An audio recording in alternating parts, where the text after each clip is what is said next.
السلام علیکم ورحمۃ اللہ وبرکاتہ۔ ان الحمد للہ نحمده ونستعینه ونستغفره ونعوذ باللہ من شرور انفسنا ومن سیئات اعمالنا من يهده الله فلا مضل له ومن يضلل فلا هادي له واشهد ان لا اله الا الله وحده لا شريك له واشهد ان محمدا عبده ورسوله اما بعد فان خير الحديث كتاب الله وخير الهدي هدي محمد صلى الله عليه وعلى آله وسلم وشر الأمور محدثاتها وكل محدثة بدعة وكل بدعة ضلالة وكل ضلالة في النار.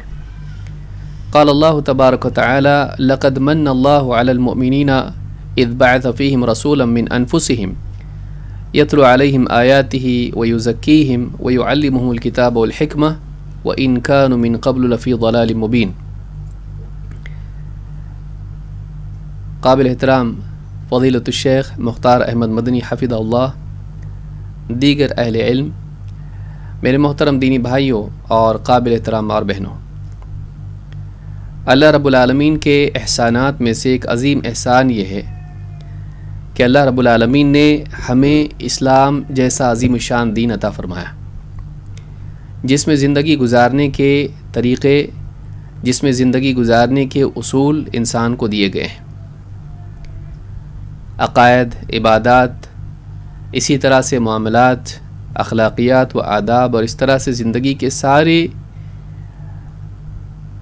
معاملات میں انسان کے لیے رہنمائی موجود ہے۔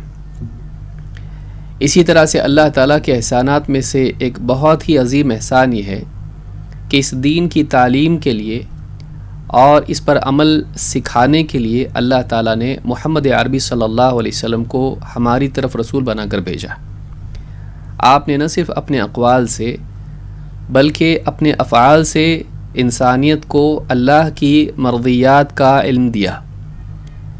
آپ نے اپنے عمل سے بتایا کہ دین پر کیسے چلا جاتا ہے، اس پر کیسے عمل کیا جاتا ہے۔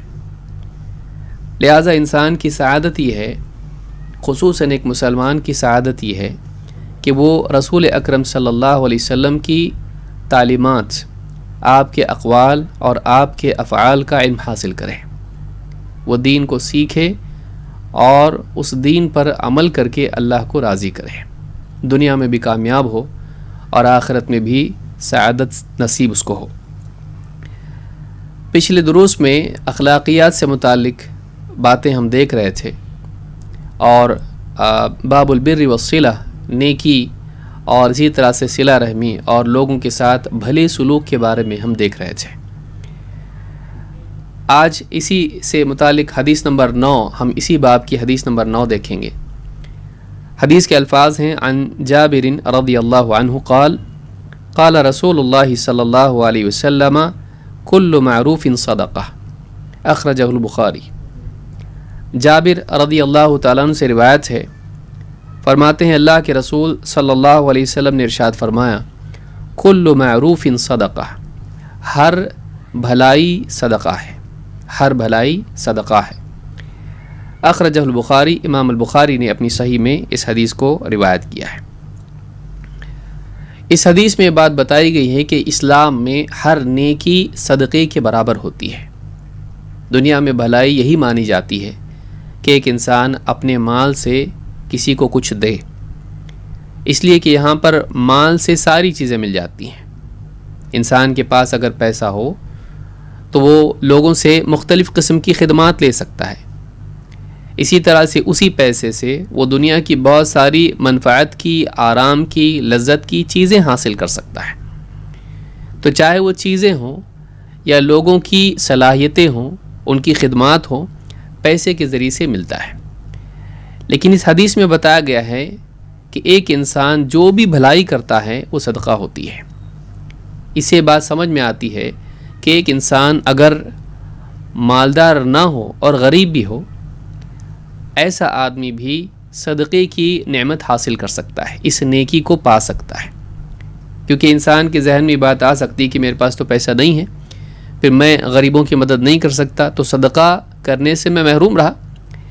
پیسے نہیں ہیں تو ظاہر بات ہے زکوٰۃ تو ویسے بھی نہیں ہے، پھر صدقات بھی نہیں کر سکتا ہے۔ تو اگر کسی انسان کے پاس مال نہیں ہے تو وہ انسان دل چھوٹا نہ کرے. اسلام ایک ایسا عظیم الشان دین ہے اور اللہ رب العالمین کی رحمت اتنی وسیع ہے کہ اس نے ایسے لوگوں کے لیے بھی صدقے کا ثواب حاصل کرنے کا دروازہ کھلا رکھا ہے جن کے پاس مال نہیں ہے. تو اس حدیث سے ایک یہ بات معلوم ہوئی کہ دین اسلام صرف مالداروں کے لیے نہیں ہے، غریبوں کے لیے بھی ہے، بلکہ غریبوں کے لیے اس میں بہت ساری آسانیاں ہیں. دوسری بات یہ کہ اسلام میں نیکی کے راستے بہت ہیں. ایک انسان کئی طرح کی نیکیاں کر سکتا ہے، صدقہ کئی طرح کا ہوتا ہے، صرف یہ نہیں کہ ایک انسان دوسروں پر مال خرچ کرے. الراغب الاصفہانی کہتے ہیں اپنی تفسیر میں مفردات القرآن میں، کہتے ہیں المعروف ما یستحسنہ العقل ویرد بہ الشرع. کہتے ہیں کہ معروف کس کو کہتے ہیں؟ معروف عربی زبان کے اعتبار سے اگر دیکھا جائے، ہمارے ہاں پر اردو میں معروف کہا جاتا ہے جو بہت مشہور اور معروف ہے، پہچانا جاتا ہے، لوگ اس کو پہچانتے ہیں. تو کہتے ہیں معروف کیا ہے؟ کہتے ہیں معروف وہ ہے جس کو انسان کی عقل اچھا جانے اور جو شریعت میں جس کا اچھا ہونا وارد ہو. یہاں انہوں نے عقل کو پہلے رکھا ہے، اگرچہ صحیح بات یہ ہے کہ شریعت کو پہلے رکھنا چاہیے کہ جو چیز شریعت کے اعتبار سے اچھی ہے وہ اچھی ہے، چاہے عقل میں نہ ہے. تو اسی لیے دوسرے علماء نے، جیسے علامہ صنعانی کہتے ہیں المعروف ضد المنکر، معروف منکر کی ضد ہے، منکر کے اپوزٹ ہے. منکر اس کو کہتے ہیں قوم منکرون. ابراہیم علیہ السلام کے ہاں جب فرشتے آئے تو پہچانتے نہیں تھے، تو منکر اس کو کہتے ہیں جس کو پہچانتا نہیں ہے. ہمارے جیسے غریب اس کو کہا جاتا ہے عربی زبان میں. تو منکر وہ ہے جس کو پہچانا نہ جائے. انسان کی فطرت خیر کی طرف راغب ہوتی ہے اور برائی جو ہوتی ہے اس سے انسان کی فطرت نفرت کرتی ہے. اگرچہ شہوت انسان میں ہو برائی کی، لیکن فطرت، اسی لیے بعد میں ملامت ہوتی ہے، ندامت ہوتی ہے. تو انسان کی فطرت خیر کو پسند کرتی ہے اور برائی سے نفرت کرتی ہے. اس کا اندر اس کو بتاتا یہ اچھا ہے برا ہے، لیکن تعین اس میں نہیں ہوتی ہے، بس ایک احساس اور ایک کیفیت اس کے اندر ہوتی ہے. تو کہتے المعروف ضد المنکر، معروف منکر کی ضد ہے، اس کے اپوزٹ ہے، اس کے برخلاف ہے. قال ابن ابی جمرہ یطلق اسم المعروف عما عرف بأدلة الشرع انه من اعمال البر سواء جرت به العادة ام لا. سبل السلام میں علامہ صنعانی کہتے ہیں کہ ابن ابی جمرہ کہتے ہیں کہ معروف کا لفظ ہر اس چیز پر فٹ ہوتا ہے جو شریعت کی دلیلوں سے نیک اعمال میں ثابت ہو جائے، جس کا نیک ہونا، بھلائی ہونا، نیک عمل ہونا شرعی دلائل سے معلوم ہو جائے. سواء جرت به العادة ام لا، چاہے وہ لوگوں کی عادات میں ہو یا نہ ہو، لوگ اس کو اچھا سمجھتے ہوں یا نہ سمجھتے ہوں، شریعت میں وہ اچھا ہے تو بس وہ چیز بھلائی ہے. بہت ساری چیزیں شریعت اعتبار سے بھلائی ہیں، لوگوں میں بھلائی نہیں ہوتی ہیں. تو شریعت دلیل ہے، عقل نہیں. عقل اس کے تابع ہے، ہاں، لیکن انسان کی فطرت میں اللہ تعالیٰ نے بھلائی کو بھلا سمجھنا، برائی کو برا سمجھنا رکھا ہے، لیکن فطرت کے تابع اس طرح سے نہیں کیا کہ تو طے کر لے اچھا کیا ہے برا کیا ہے. کیونکہ کبھی انسان کو اچھی چیز بری بھی لگ سکتی ہے، ماحول کے اثر سے، اس کی غلط تربیت کی وجہ سے. اس کی فطرت پر اگر تربیت کے برے اثرات اگر آ جائیں تو ہو سکتا ہے کسی چیز کو وہ برا سمجھنے لگے جبکہ وہ اچھی ہے. تو یہاں پر یہ بات معلوم ہوئی کہ معروف اس کو کہتے ہیں جس کو شریعت میں معروف کہا گیا ہو. بھلائی وہ ہے جس کو شریعت بھلائی قرار دے. شیخ عبداللہ الفوزان کہتے ہیں والمعروف اسم جامع، معروف ایک جامع لفظ ہے. بھلائی ایک ایسا لفظ ہے جس میں کوئی ایک چیز نہیں آتی ہے، بہت ساری چیزیں اس میں شامل ہو جاتی ہیں. لکل ما فیہ نفع للآخرین، جس میں دوسروں کے لیے نفع ہو. معروف ایک ایسا لفظ ہے جس میں دوسروں کے لیے فائدہ ہو.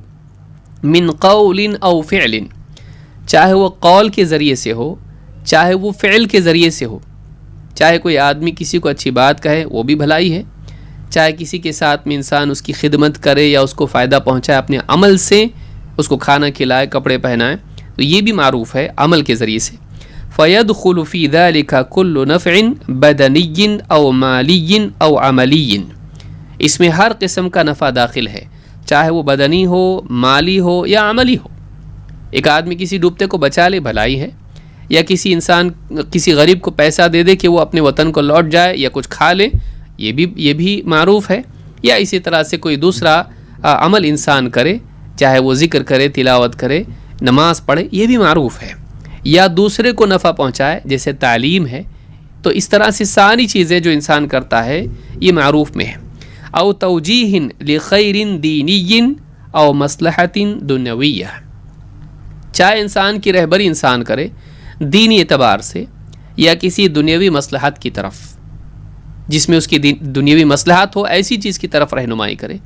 مثلا کسی کو کوئی عقیدہ سکھا دے، قرآن پڑھنا سکھا دے یا شرعی احکام اس کو سکھا دے، تو اس طرح سے رہنمائی کسی کی یہ بھی معروف ہے۔ یا دنیوی رہنمائی اس کی کسی کو کسی جاب کے لیے صحیح جگہ بھیج دیا، کوئی ڈاکٹر ہیں، کسی کو صحیح دوائی بتا دی یا کسی انسان کو راستہ بتا دیا، تو جو بھی رہنمائی انسان کی دینی دنیوی ہو سکتی وہ بھی معروف میں شامل ہے۔ مثل الکلمۃ الطیبۃ والاحسان الی الخلق، مثال کے طور پر کوئی بھلی بات کسی کو بول دینا، یعنی مثلا کوئی پریشان حال ہے، اس کی یعنی اس کے حال کو پوچھنا، اس کو دلاسا دینا، تسلی دینا، یا کوئی اچھی بات بولنا، سلام کرنا بھی اسی میں داخل ہے۔ والاحسان الی الخلق، اور اسی طرح سے مخلوق کی طرف احسان کرنا، چاہے وہ انسان ہو یا وہ جانور ہو، چاہے وہ مسلمان ہو یا غیر مسلم ہو، مخلوق کی طرف احسان یہ معروف ہے۔ بالمال او بالجاہ او بالمساعدۃ او تعاون کر دے کسی کا، کوئی آدمی بوجھ اٹھا رہا ہے، آپ اس کی مدد کر دی، پورا نہیں کیا آپ نے، جزئی طور پر آپ نے اس کو فائدہ پہنچایا۔ او ارشاد الضال، یا پھر کوئی آدمی راستہ بھٹک گیا ہے، آپ نے اس کو بتایا یہاں نہیں صاحب، یہاں سے جائیے، آپ پہنچ جائیں گے برابر، تو آپ نے اس کی رہنمائی کی ایسے انسان کی جو راستہ بھٹکا ہوا ہے، چاہے وہ دینی اعتبار سے ہو یا دنیوی اعتبار سے ہو۔ تو یہ ساری چیزیں ہیں، یہ معروف میں داخل ہیں۔ ایصال الخیر الی الغیر، بعض علماء نے اس طرح سے اس کو تعبیر کیا ہے کہ معروف کس کو کہتے ہیں؟ ایصال الخیر الی الغیر، کہتے ہیں کہ یعنی ایک انسان خیر کو دوسرے تک پہنچائے، جو خیر اس کے پاس ہے وہ کسی اور تک اس کا نفع پہنچائے۔ منحۃ العلاب میں شیخ عبداللہ الفوزان نے بات کہی ہے۔ علامہ صنعانی کہتے ہیں وفی الاحادیث اشارۃ الی ان الصدقۃ لا تنحصر فیما هو اصلها وهو ما اخرجہ الانسان من مالہ متطوعا، کہتے ان بہت ساری حدیثیں انہوں نے ذکر کی، اور کہتے ہیں کہ ان تمام احادیث میں جس میں نیکی کو صدقہ کہا گیا ہے، جیسا کہ آگے بھی حدیثیں آئیں گی انشاءاللہ، کہا کہ ان تمام احادیث میں اس بات کی طرف اشارہ ہے کہ صدقہ صرف مال ہی میں منحصر نہیں ہے، جو کہ اصل ہے صدقے کی اصل کیا ہے؟ جب بھی ہم لفظ صدقہ سنتے ہیں اس سے کیا ذہن میں آتا ہے؟ کسی انسان کو پیسہ یا کوئی چیز دینا، مال دینا۔ تو کہتے ہیں کہ یہ تو اصل ہے صدقے کی بلا شبہ، لیکن اس حدیث سے یا ان احادیث سے بات معلوم ہوتی ہے کہ صدقہ صرف مال ہی میں منحصر نہیں ہے، جو انسان اپنی یعنی نیکی کے ارادے سے یا نفل طور پر اپنی طرف سے وہ لوگوں کو دیتا ہے۔ فلا تختص بأہل الیسار، کہتے ہیں یہ خاص نہیں ہے صرف مالداروں کے ساتھ جن کے پاس وسعت ہے، بل کل احد قادر علی ان یفعلها فی اکثر الاحوال من غیر مشقۃ، کہتے بلکہ ہر وہ انسان جو اس بات پر قادر ہے، یعنی ہر انسان اس پر قادر ہے، اکثر احوال میں آدمی اس کو کر سکتا ہے، یعنی کہتے ہیں بل کل احد قادر علی ان یفعلها فی اکثر الاحوال من غیر مشقۃ، کہ مال کے علاوہ ایسی کتنی ساری چیزیں ہیں کہ مختلف احوال میں بلکہ ہر حال میں آدمی کچھ نہ کچھ بھلائی کر سکتا ہے۔ آپ لوگوں کے درمیان ہیں، آپ ان سے بھلی بات کریں، احسان کے ساتھ پیش آئیں، اخلاق کے ساتھ پیش آئیں، صدقہ ہے۔ آپ تنہائی میں ہیں، اللہ کو یاد کر رہے ہیں، اللہ کا ذکر کر رہے ہیں، صدقہ ہے۔ آپ راستے سے چلتے چلتے آپ نے اشارے سے کسی کو کہا کہ بازو ہٹو، گاڑی آ رہی سامنے سے، صدقہ ہے۔ یعنی ایک آدمی کسی بھی حال میں ہو، تنہائی میں ہو، لوگوں کے درمیان ہو، اپنوں میں ہو، پرایوں میں ہو، حضر میں ہو، سفر میں ہو، آدمی کسی بھی حال میں صدقے سے محروم نہیں رہ سکتا ہے۔ تو کہتے ہیں کہ بل کل احد قادر علی ان یفعلها فی اکثر الاحوال، اکثر احوال میں آدمی کر سکتا ہے، من غیر مشقت، بغیر کسی مشقت کے، بغیر کسی مشقت کے آدمی صدقہ کر سکتا ہے۔ سبحان اللہ، بولنے میں کیا مشقت ہے انسان کو، دل میں اللہ تعالیٰ کی نعمتوں پر سوچنے میں کیا مشقت ہے، تو یہ چیز سب چیزیں صدقے میں شمار ہوتی ہیں۔ فَإِنَّ كُلَّ شَيْءٍ يَفْعَلُهُ الْإِنسَانُ أَوْ يَقُولُهُ مِنَ الْخَيْرِ يُكْتَبُ لَهُ بِهِ صَدَقَةٌ، کہتے ہیں بلکہ ہر وہ چیز جو انسان کرتا ہے یا کہتا ہے جو خیر ہو وہ صدقہ ہے۔ ہر بھلی چیز جو انسان اپنے قول یا اپنے عمل سے کرے وہ صدقہ ہے۔ یعنی آپ سوچیں اسلام کیسا پیارا دین ہے کہ اسلام میں انسان کے لیے خیر پانے کے اتنے راستے ہیں کہ ہلاک ہونا مشکل ہے، ہلاک ہونا مشکل ہے۔ آپ غور کریں، ایک انسان واقعی جو ہلاک ہونے والا ہے وہی ہلاک ہوگا۔ اللہ رب العالمین نے ایک نیکی پر 10 گنا سے لے کر 700 گنا بلکہ کئی گنا ثواب رکھا ہے، گناہ پر نہیں، ایک گناہ کا ایک۔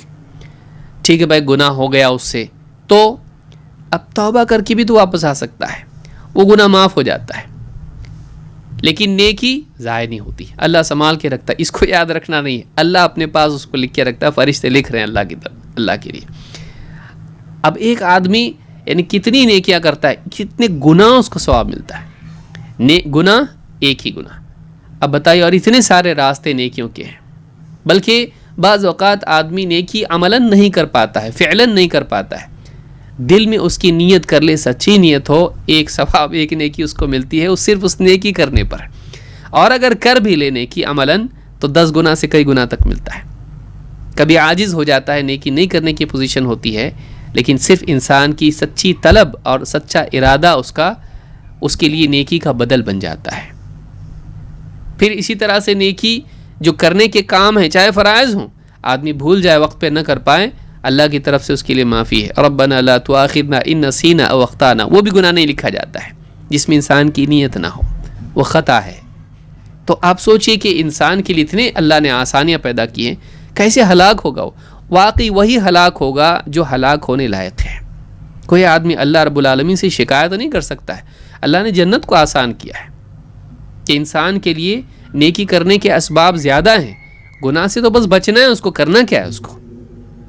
تو ایک انسان کے لیے یعنی دین اسلام میں اتنے اسباب اور وسائل نجات کے ہیں۔ چلیے آئیے اس چیز کو مزید حدیث سے دیکھتے ہیں کہ نیکی کی یا معروف کی کتنے راستے ہیں۔ ابو ذر رضی اللہ تعالیٰ کہتے ہیں کہ ان ناسا من اصحاب النبی صلی اللہ علیہ وسلم قالوا للنبی، بعض صحابہ نبی صلی اللہ علیہ وسلم کے پاس آیا اور کہا، آپ سے کہا، یا رسول اللہ ذهب اہل الدثور بالاجور، کہا کہ اللہ کے رسول مالدار اجر لوٹ لے گئے، مالدار لوگ سارا ثواب ان کو مل گیا، سمیٹ لیا انہوں نے۔ یصلون کما نصلی، جیسے ہم نماز پڑھتے ہیں وہ بھی پڑھتے ہیں، ویصومون کما نصوم، جیسے ہم روزہ رکھتے ہیں وہ بھی روزہ رکھتے ہیں، ویتصدقون بفضول اموالہم، لیکن ہم میں ان میں فرق یہ ہے کہ وہ اپنے زائد مال میں سے صدقہ کرتے ہیں۔ قال اولیس قد جعل اللہ لکم ما تصدقون، اللہ کے نبی صلی اللہ علیہ وسلم نے فرمایا، کیا اللہ تعالیٰ نے تمہارے لیے وہ چیزیں نہیں رکھی جنہیں تم صدقہ کرو؟ یعنی اللہ نے تمہارے لیے صدقے کے اور راستے نہیں رکھے ہیں؟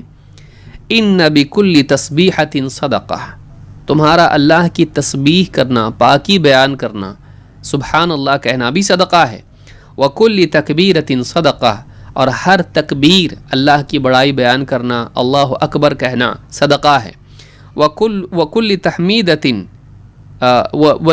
کل تحمیدۃ صدقہ، اور ہر تحمید کے ذریعے سے تم کو صدقے کا ثواب ملتا ہے، جب بھی تم الحمدللہ کہتے ہو تم کو صدقے کا ثواب ملتا ہے۔ وکل تحلیلۃ صدقہ، اور ہر تحلیل صدقہ ہے، تحلیل لا الہ الا اللہ کہنا۔ وَأَمْرٌ بِالْمَعْرُوفِ صدقہ، بھلائی کا حکم دینا صدقہ ہے۔